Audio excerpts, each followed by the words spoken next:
The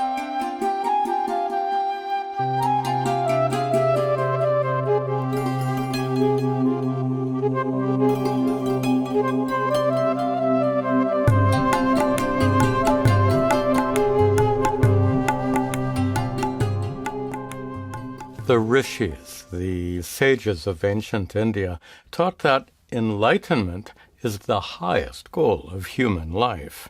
They called it moksha, or mukti, which means liberation, freedom. Not just freedom from rebirth, but freedom from all the struggle and suffering of day-to-day life. Those who seek enlightenment follow a variety of spiritual paths, and they engage in various spiritual practices.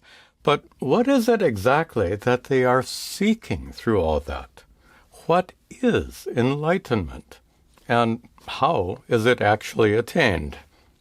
If you pursue anything in life without being clear about the goal and the means to reach it, then how will your pursuit be successful? In the Bhagavad Gita, Sri Krishna thoroughly explains both the nature of enlightenment as well as the means to reach it. For this video, I carefully selected 5 important verses that convey the essence of his teachings on enlightenment. That essence can easily get diluted or watered down if I give a long lecture on each verse, so in this video, I'll try to explain those verses as briefly as possible. If you want to study them in more depth, you can watch my classes on the Bhagavad Gita. I'll leave a link below. Towards the end of the 2nd chapter, Arjuna asks Sri Krishna to describe the nature of an enlightened person, the nature of a sthita prajna, one whose spiritual wisdom is absolutely firm.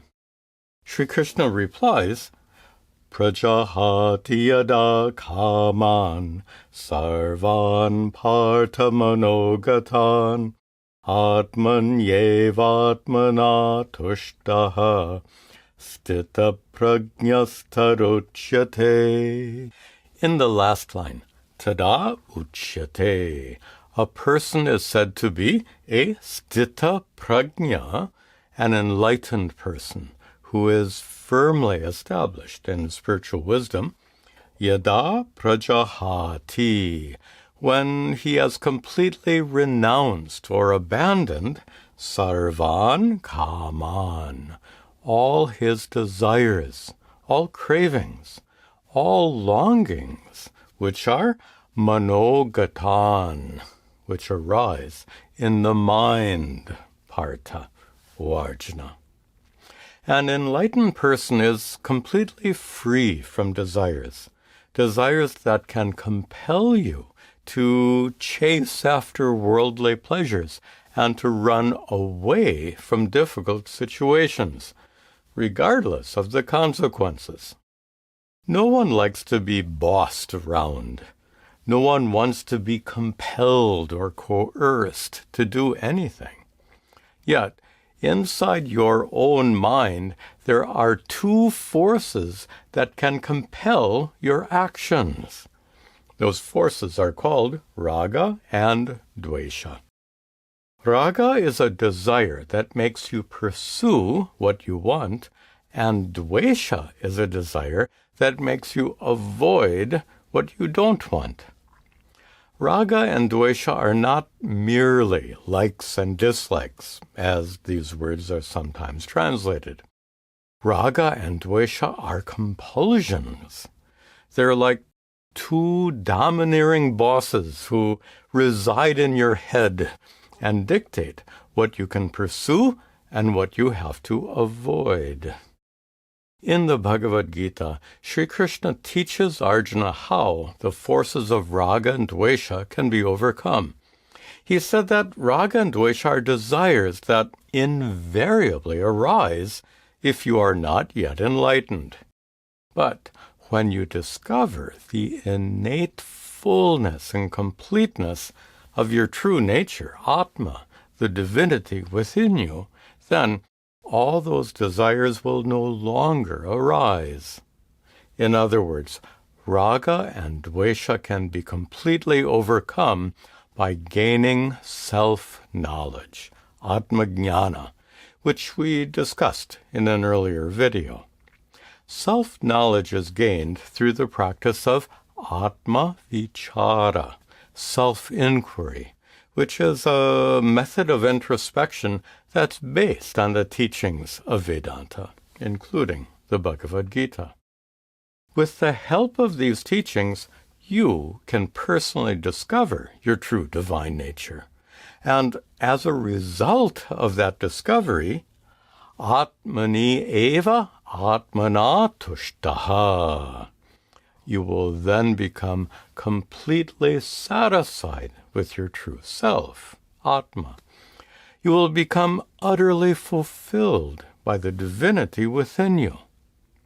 After becoming enlightened, you will no longer feel the need to fulfill any desires whatsoever, because you will always feel perfectly content. Raga and dvesha will no longer be able to compel your actions. They will have been completely transformed from being powerful compulsions into being simple preferences, mere likes and dislikes. My guru liked to explain this by distinguishing binding desires from non-binding desires. Binding desires are those that have the power to compel your actions. Non-binding desires, on the other hand, don't have the power to compel your actions. So, to use my guru's words, all your binding desires are transformed into non-binding desires when you discover your true divine nature. That is, when you become enlightened. In Chapter 3, Sri Krishna explains how enlightenment is actually the discovery of your true self, Atma, as the source of happiness and contentment. Yas tvatma ratireva syad, atma triptascha manavaha, atman yeva cha santushtas, tasya karyam na vidyate. Yahatu manavaha, a person, an enlightened person, who atmanratihi eva syat, who revels or delights only in Atma, in the true self alone. That is, someone who has discovered Atma to be the actual inner source of happiness and contentment. Everyone knows intuitively that happiness comes from within. If you feel happy while eating ice cream, that happiness obviously didn't come from the ice cream itself. It's not one of the ingredients in ice cream. This simple observation supports the Vedantic teaching that all feelings of happiness and contentment actually come from Atma, the true self. An enlightened person is one who has personally discovered this truth. Sri Krishna says that such a person is Atma triptaha cha, completely fulfilled by Atma, totally satisfied by the true self. He also says an enlightened person is Atmani eva cha santushtaha, perfectly happy and content in Atma alone, that is, without depending on anyone or anything else for happiness and contentment. Generally, people spend their entire lifetime striving for happiness and contentment. Yet, no one will exert such effort to get what they already have. That's exactly the situation for an enlightened person. Tasya karyam na vidyate. Such a person has nothing that needs to be done for the sake of happiness and contentment. No agenda, no to-do list, no bucket list. This condition is called krita krityata, the state of having already accomplished anything and everything that needs to be accomplished. But then you might wonder, why would an enlightened person bother to do anything at all? What would motivate him or her to even get out of bed in the morning? The short answer to the question is this: an enlightened person has no need to do anything, nor a need to avoid doing anything. Even if a really difficult day lies ahead, there's no reason not to get out of bed and fulfill your duties if you know that not even a tiny bit of contentment will be lost. By engaging in action, there's nothing to be gained, but there's nothing to be lost either. You've probably heard the story about an enlightened teacher who was asked by his young disciple, "O Master, how did your life change after you became enlightened?" He answered, "Before getting enlightened, I used to chop wood and carry water. Now, after getting enlightened, I chop wood and carry water."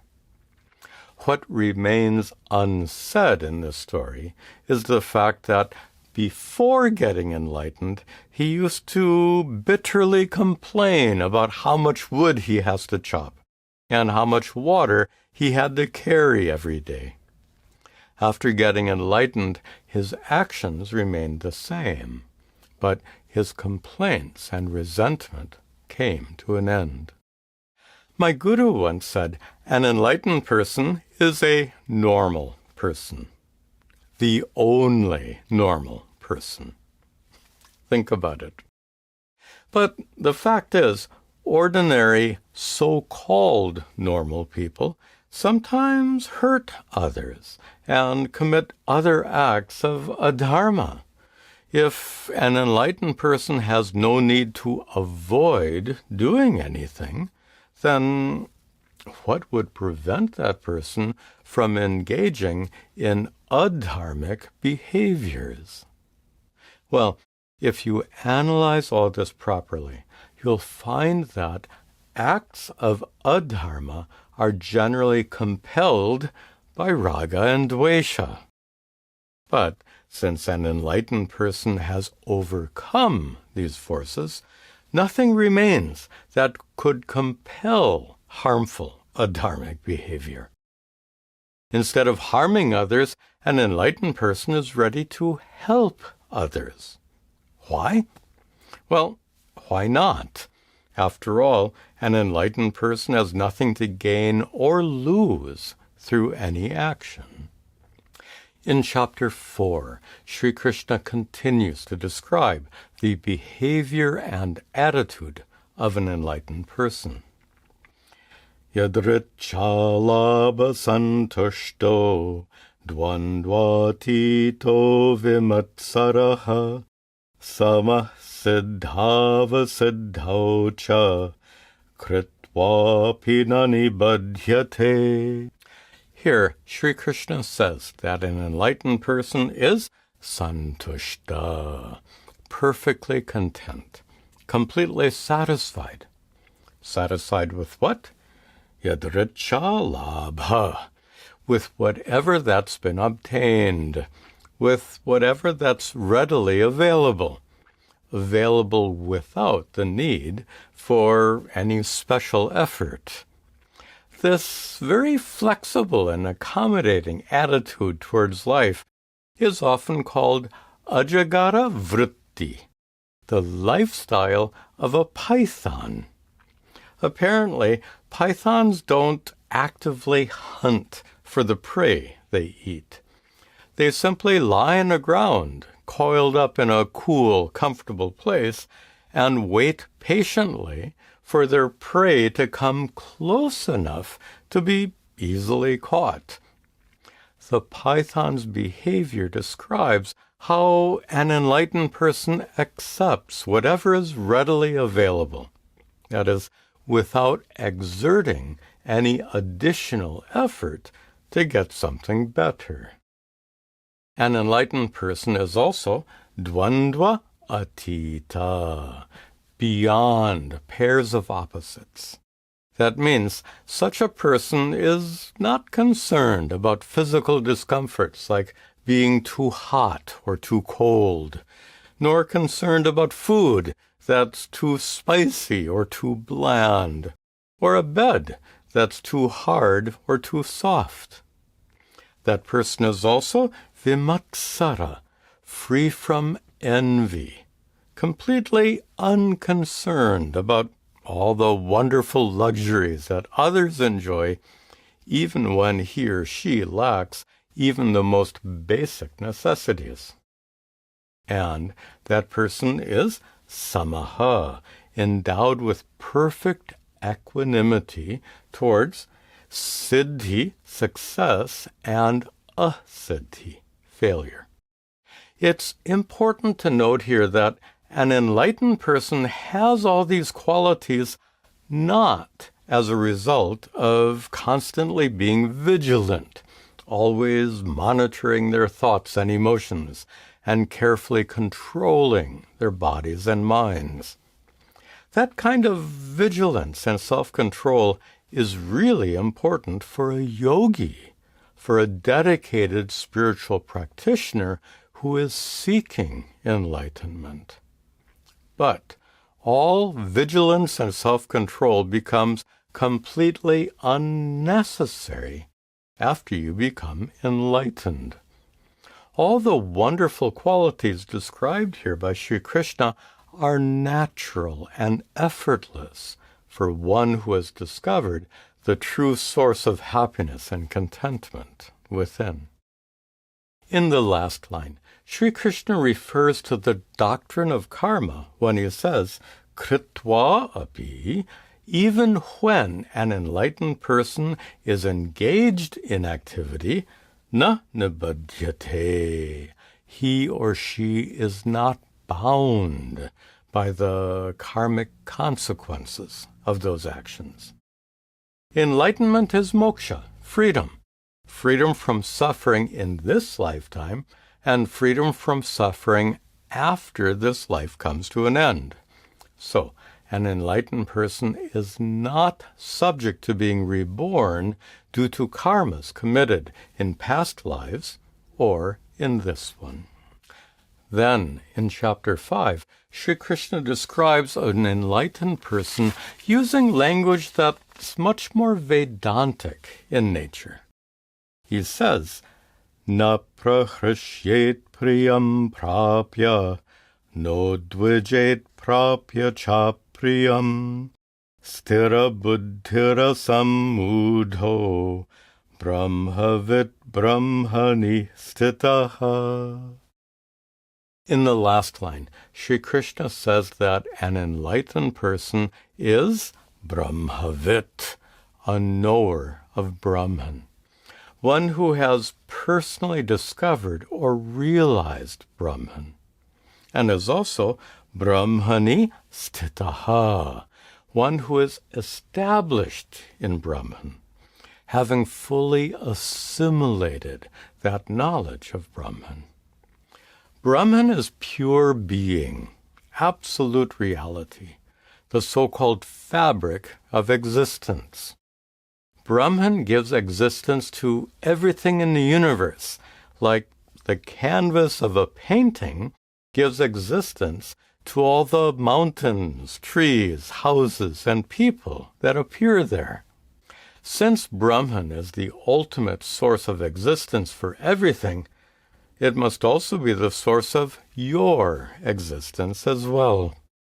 That means Brahman, the fabric of existence, and Atma, your true divine nature, cannot be two separate or different realities.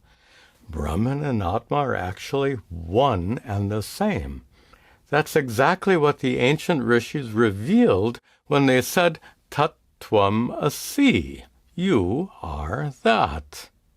That's why Sri Krishna says an enlightened person is a Brahmavit, a knower of Brahman. Brahmavit is not someone who merely understands Brahman in a conceptual or philosophical way, but rather it's someone who has personally discovered or realized Brahman as one's own true divine nature, Atma. One who has personally realized Brahman becomes sthira buddhihi, firmly established in knowledge of Brahman, in the recognition of Brahman as one's own true nature. Such a person is asamudhaha, completely free from ignorance and delusion. In particular, free from the false conclusion that happiness and contentment comes from worldly pleasures, not from Atma. At the beginning of the verse, Sri Krishna describes an enlightened person like this: Priyam prapya, after acquiring something that's really wonderful, like winning a lottery or gaining the birth of a child, then an enlightened person na prahrashyet, does not rejoice, doesn't jump up and down with excitement. Why not? Because when you are already perfectly content and totally fulfilled, how can you add anything to that? How can a state of perfection become even more perfect? On the other hand, prapya cha apriyam, after getting something that's really undesirable, like losing all your investments or getting diagnosed with cancer, then na udvajet, then you will not get shaken up. You won't be affected by the bad news at all. Why not? Because perfect contentment is not an experience that comes and goes. It's actually your true nature. And your true nature never changes. Like in mathematics, no matter how much you subtract from an infinite number, the number remains infinite. In the same way, no matter what happens in your day-to-day life, the true source of happiness and contentment within you remains unchanged, utterly unaffected. Now, we come to the last of the 5 essential verses on enlightenment. It happens to be one of the most striking verses in the entire Bhagavad Gita. At the very end of the 2nd chapter, Sri Krishna says, Ya nisha sarva bhutanam tasyam jagarti samyami yasyam jagrati bhutani sa nisha pashyato munehe. Sarva bhutanam, for all creatures, specifically for people who are not yet enlightened, for those who continue to search for happiness and contentment through worldly enjoyments, those who have not yet discovered the actual source of happiness and contentment within themselves. For such people, ya nisha, it is night time. They live in darkness, the darkness of ignorance of Atma. Metaphorically, they remain fast asleep and are completely oblivious to the reality of their true divine nature. Tasyam, while they are asleep, during their night time when Atma is hidden by the darkness of ignorance, jagarti samyami, an enlightened person remains fully awake. The enlightened are not blinded by the darkness of ignorance. They are wide awake to the reality that Atma, and not worldly pleasure, is the actual source of happiness and contentment. In other words, the enlightened are fully aware of the true source of happiness and contentment that lies within, whereas others are completely ignorant of it. In the second half, Sri Krishna flips everything around and gives a reverse perspective. Yasyam jagrati bhutani.